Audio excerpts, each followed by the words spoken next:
This is ABC15 Mornings. State officials and local doctors are hopeful this holiday weekend as people in the valley celebrate the Labor Day holiday with strict social distancing and mask requirements. And it is a heartbreaking situation, but now the community, they are rallying around a Valley family who is down to their last dollars after getting hit hard by the COVID-19 pandemic. Also, sports fans will begin slowly trickling back into local stadiums and at racetracks, giving us some hope maybe as we continue to make some progress against the coronavirus here in Arizona. We'll show you the latest to welcome back some fans. I know a lot of you excited about that. 6 o'clock now on this Saturday morning. I'm Nohelani Graff. Mark Thompson is social distancing from home, so we'll hear more from him in just a moment. But first, we want to dive straight into that most accurate forecast because it is Weather Action Day here at ABC15. Sizzling hot temperatures all Labor Day weekend. In fact, today we will be on record watch. The good news is there is some relief in sight, so hopefully that'll help push you through the hot temperatures this weekend. Our temperatures dipped a little bit at Phoenix Sky Harbor. We're now at 89 degrees this morning, just a light breeze blowing out of the east at 5 miles an hour. And it's cooler than that in some outlying valley cities. But take a look at this Labor Day weekend and how it's shaping up. 113 today, 111 tomorrow, and 110 on Labor Day. So it's going to be sizzling hot. We'll talk more about today's forecast and how we get to that high temperature hour by hour coming up in just moments. So much, and good morning to everyone out there. And we do want to begin with some breaking news. We've got a traffic situation to tell you about this morning. Let's take you out live now. This is a live look where there is a water main break at 35th Avenue in Van Buren. That intersection is shut down right now. So far, no word on how long it's going to be closed. We do have a crew on the scene and they're working to get more information this morning. Also developing this morning, one person sent to the hospital with some serious injuries late last night after being hit near Apache Trail and Ellsworth Road. The Maricopa County Sheriff's Office is investigating that accident. They say the driver of the car did stay on scene and that speed and impairment do not seem to be factors in this one. Meanwhile, Phoenix police, they're investigating a crash near Cave Creek and Hatcher Road. Officials tell us that a motorcycle and a car were involved in this one. The two people on that motorcycle, they were taken to the hospital. No word on their condition yet this morning. There are new questions this morning after a police officer holding a black worker at gunpoint is caught on camera at a Tempe hotel. The officer, Ronald Krzaya, is now on desk duty as the department investigates. Tempe officers promised to look at policies but have now gone silent. And community leaders are disappointed with the lack of change. In fact, some are calling it a whole lot of talk and no action. Because right now, are you seeing an officer operate in straight up 100% bias? At this point, I feel like, I'm tired of conversations. I want to see something. And I'm not the only one in the community who feels that way. And we want to point out the controversy with this story is that that officer held a black man at gunpoint when he knew he was looking for a white suspect. Meantime, the man that you just heard from, Pastor Miller, did work with Tempe PD to ease tension between protesters last year, helping to launch Tempe Listens, which was meant to be a safe space for community members to ask for change. He even invited the current police chief and other East Valley police officers to his church in Mesa to share their point of view. Miller now says he feels used and misled by the department that he agreed to help. Both the newly elected mayor, Corey Woods, and police chief Moyer have refused to comment on the recent hotel video. And protests, they continued overnight in Portland, Oregon after the suspect in the death of a pro-Trump supporter was killed by federal agents on Thursday. They claimed that he was armed as they tried to arrest him. Just hours before, 48-year-old Michael Rynell died in an interview that aired where Rynell admits to killing right-wing activist Jay Danielson in self-defense. Totally justified. Had I not acted, I am confident that my friend and I'm sure I would have been killed. The father of two, an Army vet, also told the outlet that he acted as security at Black Lives Matter protests. Demonstrators from the left and the right, they have been going head to head in Portland, Oregon. This has gone on now for more than 100 days. Now to New York, where growing anger and unrest continues after the death of a black man in police custody. A counter-protester driving into a group of Black Lives Matter demonstrators in Times Square. And in Rochester, there's new images now of firing pepper spray to disperse crowds there. Disturbing body camera footage was released earlier this week showing Daniel Prude having a mental health crisis when officers say that he turned combative. They placed a hood over his head, pinning him to the ground. The medical examiner ruled that his death was a homicide. There is now an ongoing investigation into his death. Time now 6:05 as we begin this holiday weekend. State officials and local doctors are stressing caution to make sure that we avoid another COVID-19 setback like we saw over Memorial Day. Here's ABC 15's Claudia Rupsich. Hopefully we've grown wiser and more sober from the realities of COVID-19. Dr. Shadmar Vasi is an associate professor and director of public health at the University of Arizona College of Medicine, Phoenix.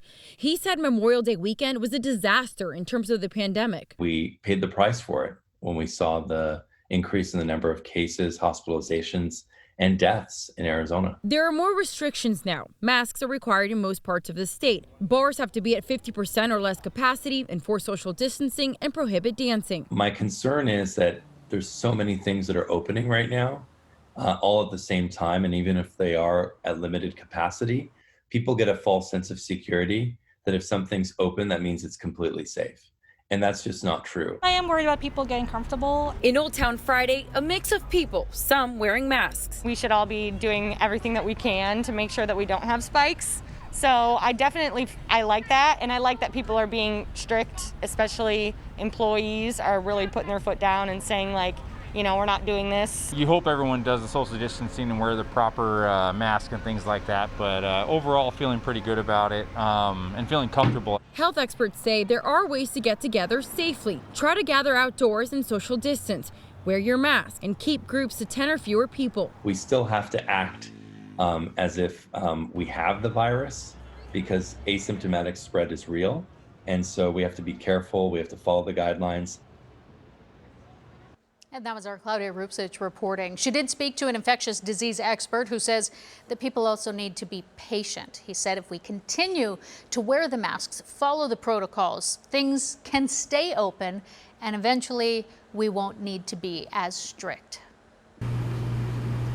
Now for the search for a COVID-19 vaccine. The CDC is recommending that states prepare now for an early rollout of a vaccine in November, but what could that look like here in Arizona? Valleywise Health says that if a vaccine is approved by an Arizona team of doctors and other experts, the first batch would go to healthcare professionals, long-term care employees, and their residents before moving on to other high-risk categories.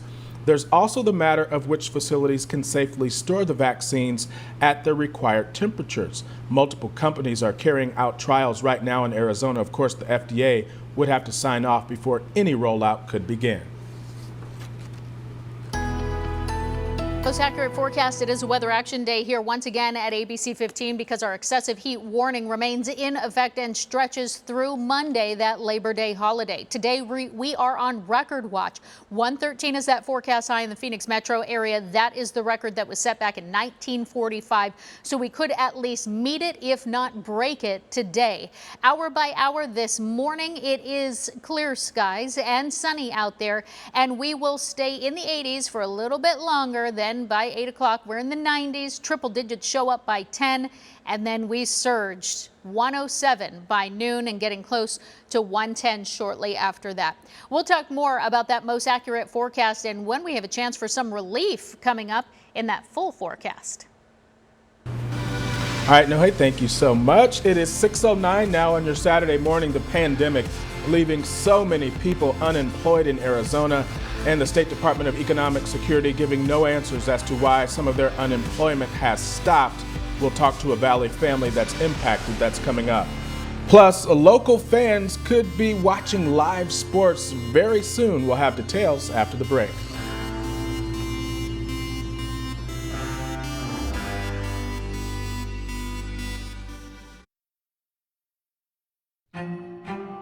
Back, everybody, and so many people have been left unemployed here in Arizona due to the COVID-19 pandemic, and now they're just wondering how they're going to survive, especially when that federal assistance ends soon. Our Joe Ducey speaks with the Valley family trying to prepare for what's next. How bad has it gotten for you guys? We have $5.17 to our name.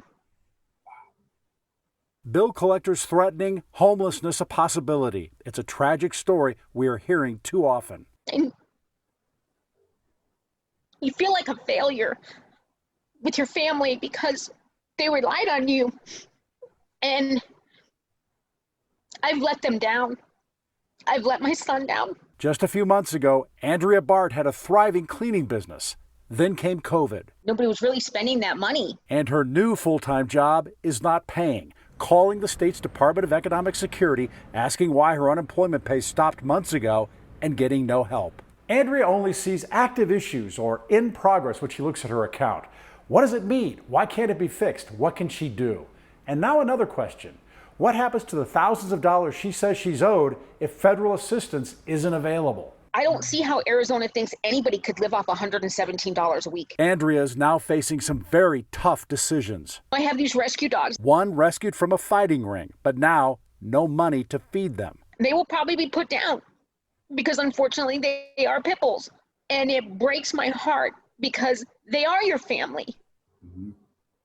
And I just don't even know what to tell my son. It's a tough reality, not the lesson a mom has spent her life trying to teach her son. Go to work every day, work really hard, and things will work out for you. And that's not what's happening. I'm begging and pleading. I'll clean toilets, I'll pick up trash, I'll do anything. But there are so many other people that will do anything too. Concerning Andrea's dogs, she says she can't find a shelter to take her pit bulls. We're working on that. If you can help, let me know. Email us, rebound@abc15.com. For the Rebound Arizona, I'm Joe Ducey. If you got a problem, let me know. Wow, just heartbreaking to hear from that family. But there is a bit of good news, and it's coming from you, our viewers. There's already been just an overwhelming amount of support for that family and people reaching out asking how they can help. And our Let Joe Know team, they are working on a way to get them that support right now. And of course, we're going to have an update on that story coming up next week. Nohe. Okay, thanks, Mark. Let's talk about that most accurate forecast now as we come up on 6:15. We are looking to add to our total of days above 110 degrees. So we're already at 51. Remember, the average for each year is usually 19 days a year. And so we'll likely add to it, make it 52 today. We are a little bit warmer this morning than we were this time 24 hours ago by 3 degrees in Phoenix and Gila Bend, over 10 degrees warmer in Casa Grande this morning, and Payson and Winslow close to that as well. So taking a look at those temperatures statewide, Winslow at 62 this morning. We're in the mid 70s already in Payson, 77 in Globe, 89 in Casa Grande. Sholo in the mid 60s this morning, and we've dropped just a degree in Lake Havasu City. We're down to 89 this morning, but it's going to be cooking there today.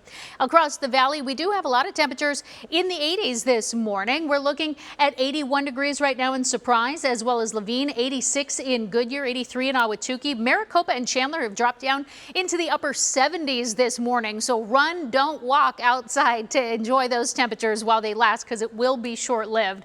We're also in the upper 80s in Fountain Hills, low 80s in Apache Junction. But remember, we do have a high extreme heat risk for everyone across the valley this weekend, as we do have that excessive heat warning in effect through Labor Day. So here's what our warm-up looks like hour by hour.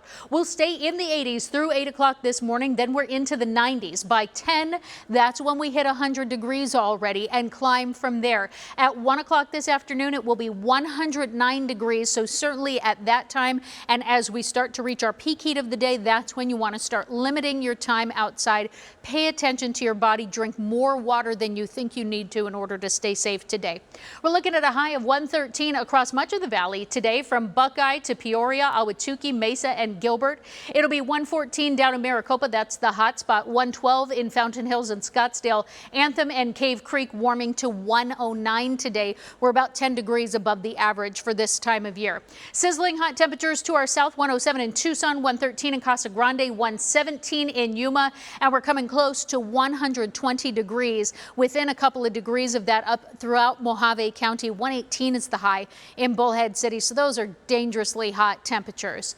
Up in Sedona, even if you're looking for relief there, 101 is the forecast high, so it's going to be toasty. 97 in Prescott. So remember, even if you're going to a lake to cool down, say in the Prescott area, it's still very hot, so you've still got to hydrate and wear that sunscreen. 90 in Flagstaff and Heber, 92 in Show Low, 93 in Window Rock. We stay dry across the valley today and the southwest, but we do have a chance for isolated showers after 2 o'clock over the White Mountains. Higher elevations, we could see some isolated thunderstorms just south of there by 5 o'clock, which could bring times of heavy downpours and hail, and just a slight chance for a scattered shower up in the Flagstaff area, but otherwise staying dry through the holiday weekend. Jumping ahead to Labor Day and giving you a look at that forecast, it's going to warm up very similar in the 90s by 8 o'clock, 106 by noon. It's already sizzling, 109 by 5, and will be warmer than that on Labor Day. So take a look. 113 today, 111 tomorrow, 110 on Labor Day. And then on Tuesday, our temperature takes a dip down to 106, and we'll start to get cooler than that even by the middle of the week. The 90s will make their return next week. So just keep your eye on the prize. I'll show you how low they are going to go next week, coming up in that 7-day forecast a little bit later this morning, Mark. All right, no, hey, thank you. That is good news. Also good news, we're getting back to a little bit of normalcy when it comes to sports here in the Valley. The Phoenix Raceway announcing that a limited number of fans will be allowed to the track for all 3 days of NASCAR Championship Week in November. That won't be the first professional sporting event in Arizona to welcome back fans. Phoenix Rising also announcing that 1,000 season ticket holders will be allowed to attend the match at Casino Arizona Field. That's next Friday. You will have to wear a mask, of course, and there will be spaced out seating to watch the Rising host Las Vegas. This is the first step back. And again, it's important for us to implement these procedures, protocols, the fans to follow through. And hopefully we have a lot of action and a lot of goals and a fun night with limited capacity. And we prove that we can continue to operate and show that we're doing things the right way. And you can watch the Rising take on Las Vegas tonight at 7:30 on the CW61 Arizona, or you can stream it live on the ABC15 app. All right, it is 6:19 now, and coming up, how online learning and a lot of extra screen time, it could be affecting your child's health. And some important reminders when it comes to early mail-in voting. That story straight ahead.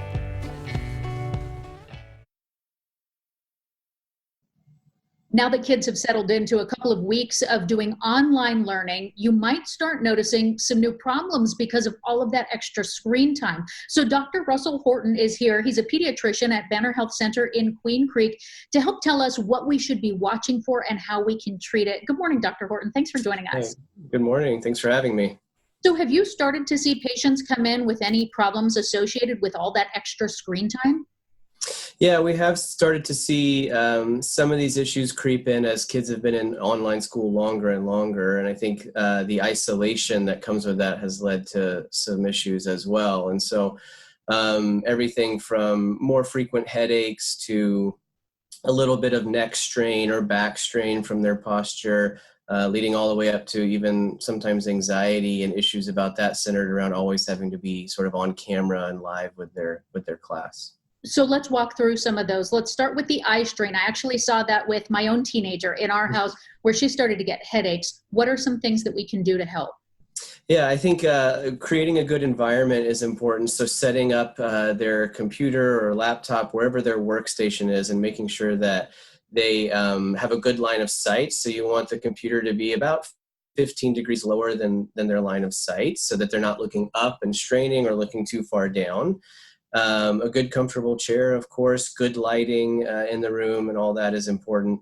And then I think taking breaks, and hopefully the schools are doing this sort of in a more scheduled routine way, but there's a good rule called the 20-20-20 rule, which is every 20 minutes taking a 20-second break to look at something about 20 feet away.